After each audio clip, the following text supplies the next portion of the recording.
الشيطان الرجيم بسم الله الرحمن الرحيم ليس عليك هداهم ولكن الله يهدي من يشاء وما تنفقوا من خير فلأنفسكم وما تنفقون إلا ابتغاء وجه الله وما تنفقوا من خير يوفى إليكم وأنتم لا تظلمون۔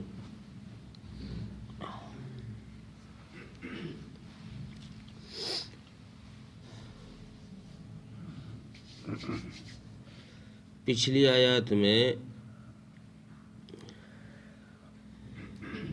جن صدقات کے دینے کا ذکر کیا گیا تھا اور کسی کو ذلیل سمجھ کر یا ریاکاری یا بدنیتی کی وجہ سے جن صدقات سے روکا گیا تھا، اس کی وجہ اس آیت میں بیان فرما رہے ہیں کہ کیوں تم کو گندی چیزیں، گھٹیا چیزیں خیرات کرنے سے روکا جا رہا ہے اور کیوں ریاکاری کی وجہ سے روکا جا رہا ہے۔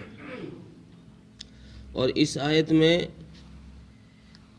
یہ بھی بتایا گیا ہے کہ صدقات نافلہ، جو نفلی صدقات ہیں، ان صدقات کو صرف مسلمانوں کو ہی نہیں بلکہ غیر مسلموں کو بھی دیا جا سکتا ہے، ان کو بھی دے سکتے ہیں۔ اس آیت کے شان نزول کا واقعہ یہ ہوا، حضرت ابن عباس کی ایک روایت تو یہ نقل کی ہے کہ رسول اللہ صلی اللہ علیہ وسلم نے مسلمانوں سے یہ فرمایا کہ تم صدقات اپنے لوگوں پر ہی خرچ کیا کرو، اپنے مذہب والوں پر ہی خرچ کیا کرو، غیروں کو نہ دیا کرو۔ لیکن اور کلبی رحمۃ اللہ علیہ نے، امام کلبی رحمۃ اللہ علیہ نے ایک روایت نقل کی ہے، وہ فرماتے ہیں کہ مسلمانوں کی کچھ سسرالی رشتہ داریاں یہودیوں سے تھیں،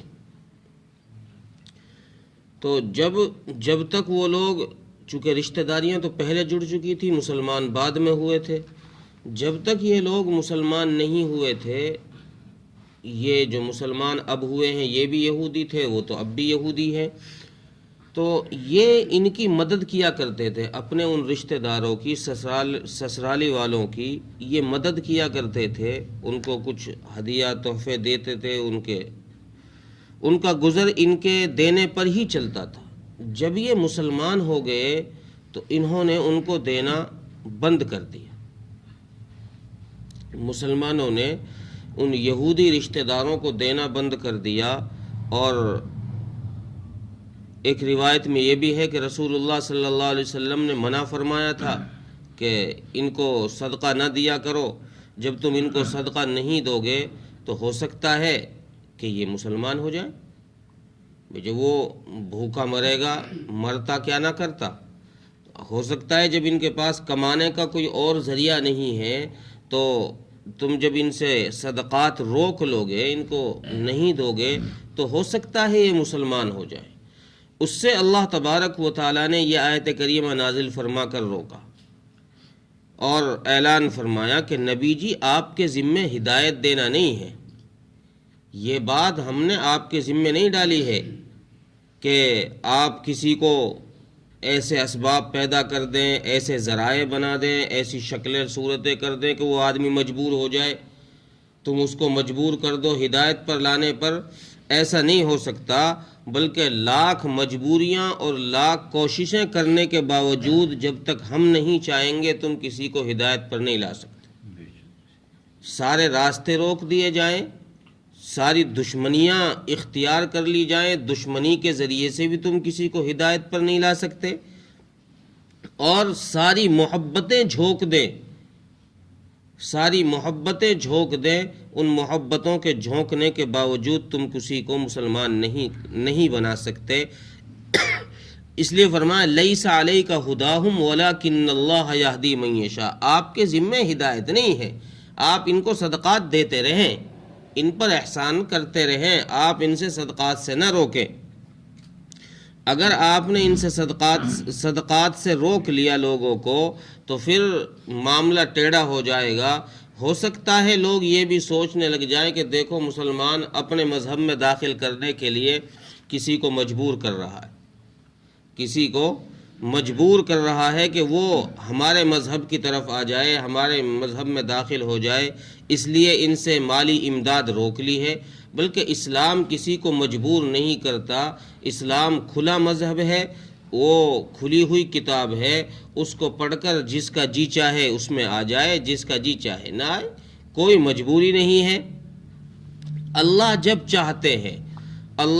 چاہتے ہیں پھر اسباب چاروں طرف سے مہیا فرما دیتے ہیں، اور اللہ تو چونکہ اسباب کے بھی محتاج نہیں ہے، بعض دفعہ کوئی سبب بھی نہیں ہوتا، اللہ ویسے ہی دل میں ڈال دیتے ہیں۔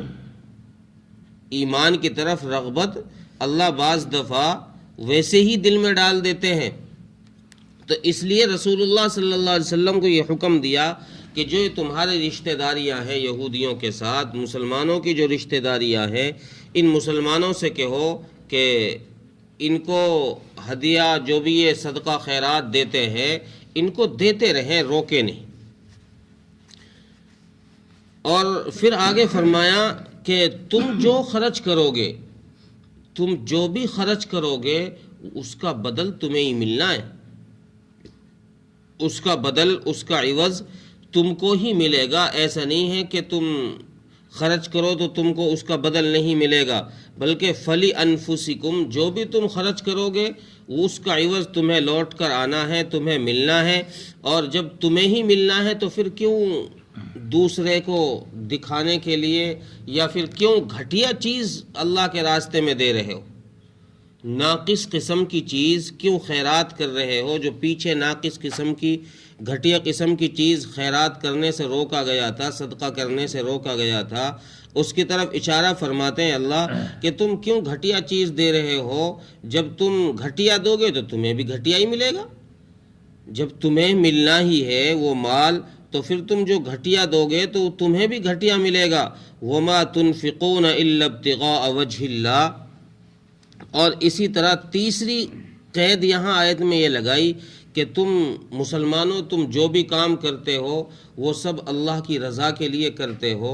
جب اللہ کی رضا کے لیے تم نے کام کیا ہے تو پھر کسی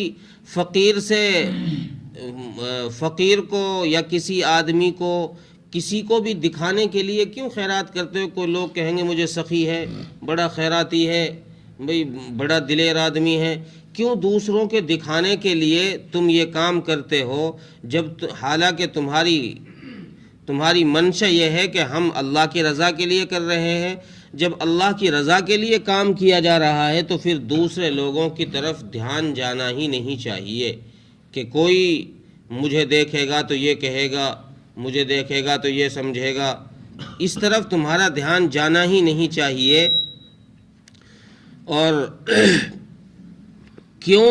اس لیے کہ وَمَا تُنْفِقُوا مِنْ خَيْرٍ يُوَفَّ إِلَيْكُمْ، اس لیے نہیں جانا چاہیے کہ جب تم نے اللہ کی رضا کے لیے خرچ کیا ہے تو پھر اللہ تبارک و تعالیٰ تمہیں اس کا پورا بدل بھی دیں گے۔ جو مال اللہ کے لیے خرچ کر دیا ہے اس مال کا عوض ہمیں پورا دیا جائے گا، بلکہ حدیث میں ہے کہ کئی گنا بڑھا کر دیا جائے گا، کئی چند کر کے دیا جائے گا۔ اس کو آدمی کی اخلاص کی وجہ سے، آدمی کی نیت کے خالص ہونے کی وجہ سے اللہ تبارک و تعالیٰ اس صدقے کے مال کو کئی گنا تک، 70 گنا۔ اور ایک مستدرک حاکم کی ایک روایت ہے، اس میں کہ 1 روپے کا عوض 2 کروڑ تک پہنچا دیا جاتا ہے۔ تو اللہ تبارک و تعالیٰ انسان کی نیت کو دیکھتے ہیں۔ جب تمہاری نیت صحیح ہوگی تو پھر اللہ تبارک و تعالیٰ اس کا عوض تمہیں پورا لوٹا دے گا۔ جب اللہ اس کا عوض پورا لوٹائے گا تو پھر کسی فقیر پر احسان جتانے کی کیا ضرورت ہے کہ بھئی میں تجھے یہ خیرات دے رہا ہوں، یہ صدقہ دے رہا ہوں۔ جب تو اس کو دے رہا ہے تو یہ تو تجھے ہی ملنا ہے، واپس تجھی کو ملنا ہے، تو پھر اس پہ احسان دھرنے کی کیا ضرورت ہے؟ احسان دھرنے کا مطلب تو یہ ہے کہ تو اس سے ہی کچھ مطالبہ کر رہا ہو کسی چیز کا اور یہ تجھ کو نہ دے پا رہا ہو. جب تو نے مال خرچ کیا ہے اللہ کی رضا کے کاموں میں تو پھر اس پر احسان کرنے کی ضرورت نہیں ہے، چونکہ اللہ تبارک و تعالیٰ تیرا اس مال کا عوض تجھے پورا پورا لوٹا دے گا. اور وَأَنْتُمْ لَا تُظْلَمُونَ، جب اللہ مال لوٹانے پر آئے گا تو پھر اس میں رائی کے دانے کے برابر بھی کمی نہیں کی جائے گی. جتنا عوض، جتنا تمہارا بنتا ہے، جیسی تمہاری نیت ہے، اس کے عوض جتنا گناہ کر کے تمہیں واپس دینا ہے، دنیا میں دیں یا آخرت میں لوٹائیں یا دونوں جگہ ہی دیں، تو اللہ تبارک و تعالیٰ اس عوض میں ذرہ برابر کمی نہیں کرنے والے. یہ عوض تمہیں پورا پورا دیا جائے گا. وَأَنْتُمْ لَا تُظْلَمُونَ، کہ تو تمہیں اس کا بدلہ جو ملے گا اس میں کسی قسم کی نقصان نہیں ہوگا. اور اگلی آیت میں پھر اور کچھ مستحق صدقات کا ذکر ہے کہ اور مستحق صدقات کون لوگ ہیں. یہاں اس آیت میں تو یہ تھا کہ مستحق صدقات یہ کافر بھی ہیں، ان کو بھی دیا جا سکتا ہے. اسی وجہ سے امام اعظم ابو حنیفہ رحمۃ اللہ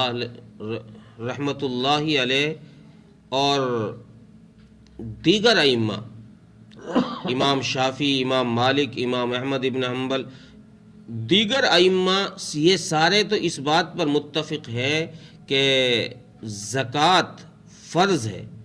فرض زکوٰۃ کو اور اسی طریقے سے عشر کو، جو زمینی زکوٰۃ ہے، پیداوار پر جو زکوٰۃ ہے، اس زکوٰۃ کو، ان دونوں کو کافروں کو دینا جائز نہیں. کیوں؟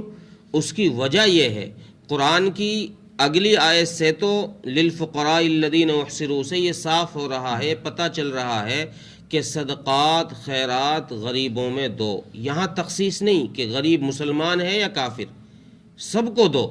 لیکن ایک حدیث میں جو متفق علیہ حدیث ہے، جس میں حضرت معاذ بن جبل رضی اللہ تعالی عنہ کو رسول اللہ صلی اللہ علیہ وسلم نے یمن بھیجا.